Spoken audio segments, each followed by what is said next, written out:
हम क्षमा प्रार्थी हैं, आपको प्रातःकाल कष्ट दिया। और वजह ये कि चुनाव प्रचार अभियान में लगातार रहना होता है, इसलिए हम आपके आभारी हैं। आपने हमें समय प्रदान किया।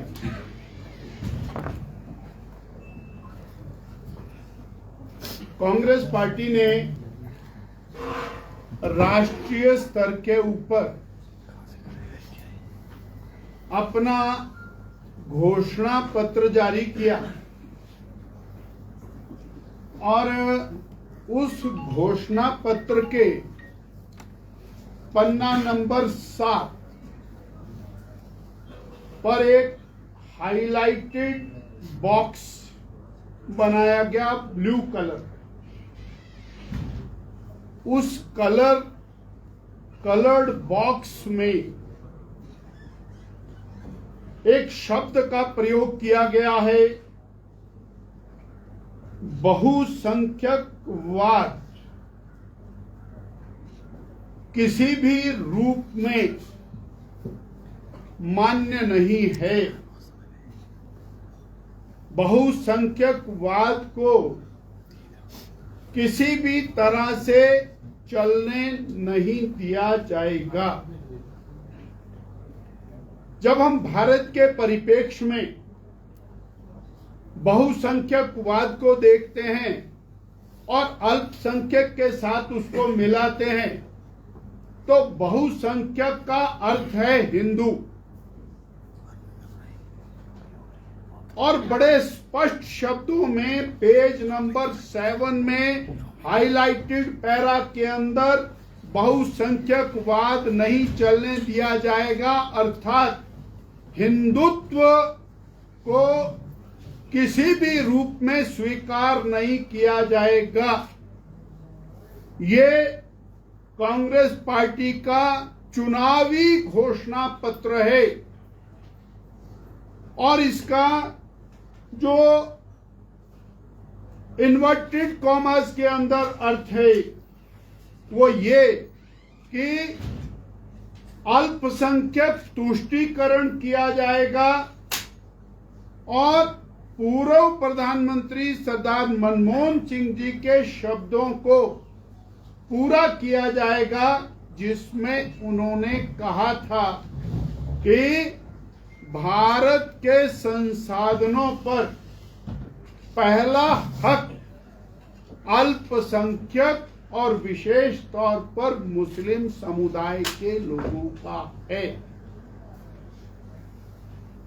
इसी का को जातियों में बांट करके देखा जाएगा, हिंदू एज ए होल नहीं देखा जाए। और वो जातिगत जनगणना के अंदर बांट करके उसको रखा जाएगा। और फिर इसी के अगले पन्ने में पन्ना नंबर 8 के अंदर ओबीसी आरक्षण में से आरक्षण काटकर मुस्लिम्स को दिया जाएगा। ये कांग्रेस का मैनिफेस्टो है और इसी मैनिफेस्टो को माननीय गांधी साहब, क्या नाम है, राहुल गांधी जी क्रांतिकारी घोषणा पत्र बता रहे हैं। हजारों हजारों लाखों लाखों साल का ये भारत, जहां भारतीय संस्कृति, जहां सनातन दुनिया को और धर्म संस्कृति देती आई है, वहां पर ये हिंदुत्व को जातियों में बांटना, ये इनका घोषणा पत्र है। हम आपके माध्यम से कांग्रेस से ये जानना चाहते हैं कि मुस्लिम आरक्षण, अल्पसंख्यक आरक्षण जो संविधान में गैर कानूनी माना गया है, उसको इन्होंने कई राज्यों में लागू किया है।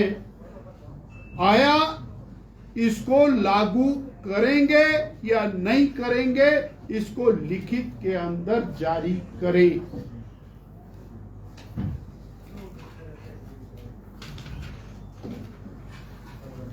मेरा दूसरा महत्वपूर्ण विषय आपके माध्यम से है, हिमाचल प्रदेश में चुनाव की दृष्टि से भारतीय जनता पार्टी संगठनात्मक कार्यक्रमों को करते हुए तेज गति से आगे बढ़ी है। हमने पिछले 2 महीने में महिला मोर्चा, युवा मोर्चा, किसान मोर्चा, अनुसूचित मोर्चा, ट्राइबल मोर्चा, ओबीसी मोर्चा, अल्पसंख्यक मोर्चा, इनके माध्यम से सारे प्रदेश में कार्यक्रम किए, बूथों में जनसंपर्क अभियान किया और अभी 9 तारीख तक हमारे पन्ना प्रमुख सम्मेलन चल रहे हैं। पन्ना प्रमुख अर्थात वोटर लिस्ट का एक पन्ना और उस एक पन्ने पर 30 वोटर और उन 30 वोटर का एक इंचार्ज, ऐसे 8,000 पोलिंग बूथ के 2,40,000 के लगभग हमारे पन्ना प्रमुख पूरे प्रदेश में हैं, जिनका विधानसभा के अनुसार पन्ना प्रमुख सम्मेलन चल रहा है। पिछले कल तक हमारे 50 पन्ना प्रमुख सम्मेलन पूरे हुए हैं और 1.5 लाख कार्यकर्ताओं ने अपने हाथ में पन्ना लेकर के, अपना आई कार्ड लेकर के इन कार्यक्रमों में भाग लिया है और 9 तारीख तक 2,10,000 के लगभग कार्यकर्ता हमारे पूरी तरह से उस पन्ने को लेकर के चार्ज होंगे और लक्ष्य होगा मोदी जी को तीसरी बार देश का प्रधानमंत्री बनाना। ये हमारी योजना का सर्वाधिक महत्वपूर्ण हिस्सा है, जो ग्राउंड जीरो के ऊपर हम अपने विषय को लेके और आम जनमानस के बीच में जा रहे हैं। मैं आपके माध्यम से और हमारे उम्मीदवारों की नॉमिनेशन डेट्स उसको भी और बताना चाहूंगा। 9 तारीख को हमारा पहला नॉमिनेशन प्रस्तावित है। श्री रवि ठाकुर जी जो लाहौल स्पीति से अपना नॉमिनेशन भरेंगे। 10 तारीख को कांगड़ा के संसदीय क्षेत्र से लोकसभा के उम्मीदवार डॉक्टर राजीव भारद्वाज जी अपना नॉमिनेशन भरेंगे। 10 तारीख को ही बड़सर से श्री इंद्रदत्त लखनपाल जी, 10 तारीख को ही सुजानपुर से श्री राजेंद्र राणा जी और 10 तारीख को ही कुटलहड़ से श्री देवेंद्र भुट्टो जी अपना नॉमिनेशन भरेंगे।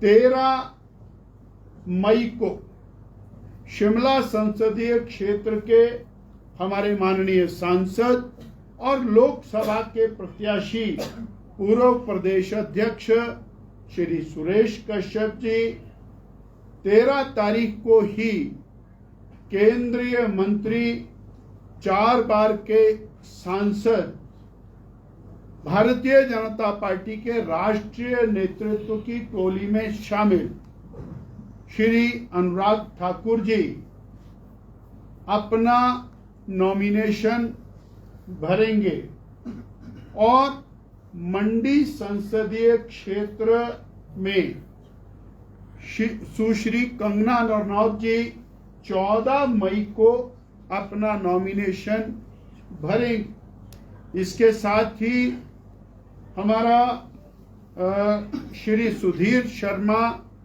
धर्मशाला से 14 मई को अपना नॉमिनेशन भरेंगे और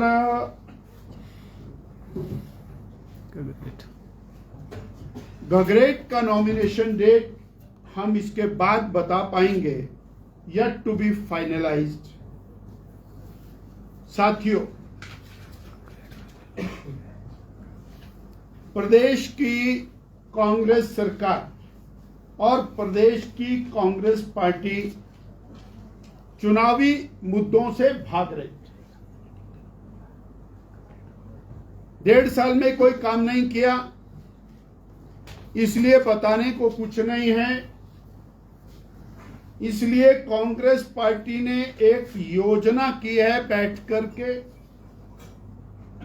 ऐसे शब्दों का प्रयोग किया जाए जो मीडिया में उठें और मुद्दे नीचे दब जाए। मुख्यमंत्री जी ने योजना पूर्वक चुने हुए प्रतिनिधियों को काला नाग बोला, चुने हुए प्रतिनिधियों को भेड़ बकरियां बोला, चुने हुए प्रतिनिधियों के बारे में और अभद्र शब्दों का प्रयोग किया। उसी को यथा राजा तथा प्रजा इस क्रम में और विक्रमादित्य जी ने मेंढक बोलना शुरू कर दिया, बरसाती मेंढक। उसी क्रम में एक और नेता है, उनके वो डिंगा चिक्का लगे करने। और प्रदेश की कांग्रेस अध्यक्षा श्रीमती प्रतिभा सिंह जी ने एक देश की महान कलाकारा को इस तरह से प्रस्तुत किया जैसे वो कोई देखने की चीज है। महिलाओं के प्रति अपमानजनक शब्दों का प्रयोग और नेगी जी ने तो अति कर दी कि मूर्ख और अज्ञानी का सर्टिफिकेट दे डाला। हम जानना चाहते हैं, इनके पास बताने के लिए विषय कोई नहीं है, मुद्दा कोई नहीं है। भारतीय जनता पार्टी श्री नरेंद्र भाई मोदी के 10 साल के काम पर चुनाव लड़ रही है। गरीब कल्याण, महिला उत्थान, युवा कल्याण, राष्ट्र विकास, विकास भी विरासत भी, इन विषयों पर चुनाव लड़ रहे हैं। परंतु कांग्रेस की जो देन है 18 महीने की, पहली जेल झूठ बोलना, महिलाओं को झूठ बकाना, युवाओं को 1 लाख नौकरियां, 5 लाख रोजगार, वो झूठ में ही दे दी। दूसरा एजेंडा कर्ज लेना, 28,000 करोड़ का कर्ज ले लिया, काम डके का नहीं किया। तीसरा, गैर कानूनी तौर के ऊपर मित्रों को और सीपीएस को सरकारी धन का दुरुपयोग कर उनको सत्ता का भागीदार बना। चौथा, भाजपा को गाली देना, 1.5 साल में केवल और केवल भाजपा को गाली। पांचवा, कांग्रेस की गलत नीतियों के कारण, जन विरोधी नीतियों के कारण कांग्रेस पार्टी के विधायक और इंडिपेंडेंट विधायक जो कांग्रेस सरकार का समर्थन छोड़ करके गए, उनको पानी पी पी कर कोसना। ये 5 काम इस सरकार ने किए हैं। भाजपा स्पष्ट है, भाजपा के नेता श्री नरेंद्र भाई मोदी, भाजपा की ओर से देश के नेता श्री नरेंद्र भाई मोदी, देश की जनता की ओर से कांग्रेस ये स्पष्ट करे कि उनकी ओर से, अव्वल में तो उनके पास 30-35 सांसद आने हैं, फिर भी वो कहते हैं कि हम सरकार बनाएंगे, तो उनके प्रधानमंत्री के उम्मीदवार क्या राहुल जी हैं, जो वायनाड से भागे और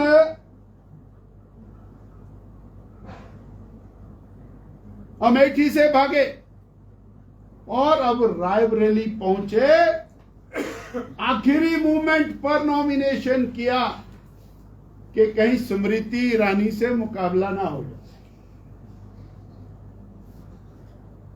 ये भी जरा आज स्पष्ट करने की आवश्यकता है। मुझे आपका जहां धन्यवाद करना है, मीडिया में मेरे साथ हमारे और साथी पार्टी के नेता, प्रदेश की उपाध्यक्षा पायल जी, हमारे इस पार्लियामेंट के सह प्रभारी सूद साहब, संजय जी, हमारे कोषाध्यक्ष कमलजीत सूद जी, हमारी पार्टी के नेता और मीडिया के प्रभारी नंदा जी, बहन रमा जी, ये शामिल हैं। मैं पिछले दिनों लगभग 17,000 वोट एज एन इंडिपेंडेंट लिए थे बड़सर के 2022 के चुनाव में, और दूसरे राजू भाई जो किसी समय में माननीय श्री वीरभद्र सिंह जी के राइट लेफ्ट थे अर्की से, और इंडिपेंडेंट चुनाव लड़े, 24,000 वोट उन्होंने लिए। ऐसे भारतीय जनता पार्टी में ज्वाइन किए ने मुख्यमंत्री जी को नोटिस जारी किया है। ये बहुत बड़ी बात है कि सिटिंग चीफ मिनिस्टर साहब को हाई कोर्ट का नोटिस गया है। हम आशा करते हैं कि वो शब्दों का चयन सही करेंगे। मुझे इतना कहना था। आपका बहुत बहुत आभार, धन्यवाद। सर ग्रेट वाला क्यों पेंडिंग रखा है सर, कोई बड़ी वजह है जी? नहीं, वो पंडित से पूछने में देर लगी होगी। सर राष्ट्रीय नेताओं के कार्यक्रम तय हो गए हिमाचल प्रदेश में रैलियों को लेकर? नॉमिनेशंस के बाद हम इस दिशा में जाएंगे, क्योंकि 9 तारीख तक हम पन्ना प्रमुख सम्मेलन संगठनात्मक कार्य कर रहे हैं। 9 से लेकर के 14 तक पूरी पार्टी नॉमिनेशंस के लिए जुटेगी, और 15 के बाद फिर बम्बार्डमेंट भी होगी, इसमें भी कोई शक नहीं। सर शिमला में कोई जो पहले अन्य दलों में, खासकर कांग्रेस में जो लोग चुनाव लड़ चुके हैं, या क्या ऐसे भी कोई संपर्क में है कि सूचना अलग अलग मिल रही है? सब लोग कोशिश कर रहे हैं पुराने लोगों को वापस लेने की, बीजेपी भी कांग्रेस की। जो आता जाएगा हम आपको सूचना देते हैं। स्वाभाविक है, हम अपना परिवार बढ़ाना चाहते हैं, प्रयास करते हैं। आपके भी लोग कांग्रेस में शामिल हुए हैं, विधायक आनी के माननीय विधायक 2022 में हमको छोड़ करके चले गए, और उन्होंने बीजेपी के खिलाफ चुनाव लड़ा, और भारतीय जनता पार्टी ने वो चुनाव जीता। तो वो भारतीय जनता पार्टी से निष्कासित। बिंदल साहब, आप एक तरफ कह रहे हैं कि 400 पार होगा और नरेंद्र मोदी तीसरी बार पीएम बनेंगे, कुछ नहीं। आप कांग्रेस पार्टी की घोषणा पर कल के वो डेट तो देख लीजिए। भारत की जनता को और हिमाचल की जनता को कांग्रेस पार्टी की नीति और नीयत ये स्पष्ट पता लगनी चाहिए कि वो किस प्रकार से सनातन विरोधी है, किस प्रकार से वो विकास विरोधी, किस प्रकार से वो जाति धर्म संप्रदाय के आधार पर देश और समाज को बांटने का षड्यंत्र कर रहे हैं। इसलिए वो क्या विचार करते हैं ये जनता के सामने लाना ये हमारा परम दायित्व है। सर, कांग्रेस लगातार कह रही है कि बीजेपी जो है वो महंगाई के ऊपर बात नहीं कर रही है, भ्रष्टाचार पे बात नहीं कर रही है, और जिस तरह से काला धन लाने की बात की गई थी उस पे बात नहीं कर रही है, 15 करोड़ नौकरियां देने पे बात नहीं कर रही है, मुद्दे भटकाने का प्रयास कर रही है। भारतीय जनता पार्टी का स्पष्ट स्टैंड है। नरेंद्र भाई मोदी जी ने कहा ना खाऊंगा ना खाने दूंगा, और 2004 से 14 के बीच में 20 लाख करोड़ के घोटाले हुए, और मोदी जी ने डिजिटल इंडिया ला करके डायरेक्ट बेनिफिट ट्रांसफर करके भ्रष्टाचार को क्रैश डाउन किया है।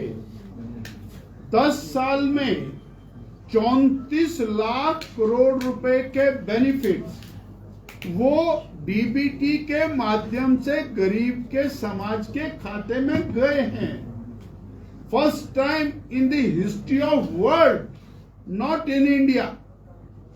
और 11 करोड़ किसानों के खाते में 2000 रुपया प्रति व्यक्ति जाता है। 22,000 करोड़ एक बटन दबा करके डायरेक्ट किसान के खाते में जाता है।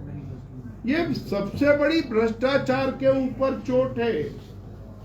मोदी जी ने कहा कि मैं, और हमारा जो घोषणा पत्र है उसके अंदर बड़े स्पष्ट शब्दों में है, दुनिया का सबसे बड़ा इसको प्रोडक्शन हब बनाऊंगा, and he is on the way. आज दुनिया के सबसे ज्यादा मोबाइल भारत में बनते हैं, जिसमें करोड़ों रोजगार मिले। जब हम चाइना अमेरिका से आगे बढ़ के इसको प्रोडक्शन हब बनाएंगे तो ये रोजगार सृजन होगा, और दुनिया की तीसरी आर्थिक महाशक्ति जब हम बनाएंगे तो आज जो $3 ट्रिलियन की इकोनॉमी है वो $15 ट्रिलियन पर पहुंचेगी। 100% गरीब, आज 25 करोड़ को गरीबी रेखा से ऊपर लाया है, तो 100% लोग गरीबी रेखा से ऊपर आएंगे। $3 ट्रिलियन से जब हम $15 ट्रिलियन पर जाएंगे, ये नीति नियत नेता ये स्पष्ट है, दूरदृष्टि भी स्पष्ट। सर, संगठन के ऐसे नेता जो टिकट देने से नाराज है, जिसमें वीरेंद्र कंवर भी एक है, वो सामने नहीं आ रहे प्रत्याशी के पक्ष में। वीरेंद्र कंवर जी निरंतर चुनाव प्रचार में लगे। मैं परसों और कल सारा दिन उनके साथ था, और भुट्टो के साथ मीटिंग शेयर कर रहे हैं। और वो छोड़िए, अनुराग ठाकुर जी के चुनाव प्रभारी है वो। इसलिए भारतीय जनता पार्टी का कार्यकर्ता पार्टी के लिए कमल निशान के लिए जीता है। आपने भाषा की मर्यादा की बात की। पिछले कल ही जो सतपाल रायजादा है, जो कांग्रेस के प्रत्याशी है, उन्होंने ये कहा है कि भाजपा ने, उनके शब्द कोट कर रहा हूं, उन्होंने कहा कि भाजपा ने चोर उच्चकों को टिकट दिया। उन्होंने ये कहा कि भाजपा ने चोर उच्चकों को टिकट दिया। मैंने कहा यथा राजा तथा प्रजा। मुख्यमंत्री जी ने शुरू किया है और ये जानबूझ करके कर, ताकि प्रदेश के मुद्दों से ध्यान, मैंने कल कहा उसका जवाब दें। 2022 के फॉर्म कौन से कबाड़ी को बेचे और 2024 में जो 1500 के फॉर्म भर रहे हैं वो किस कबाड़ी को बेचने का ठेका दिया है, इसका जवाब नहीं है। धन्यवाद।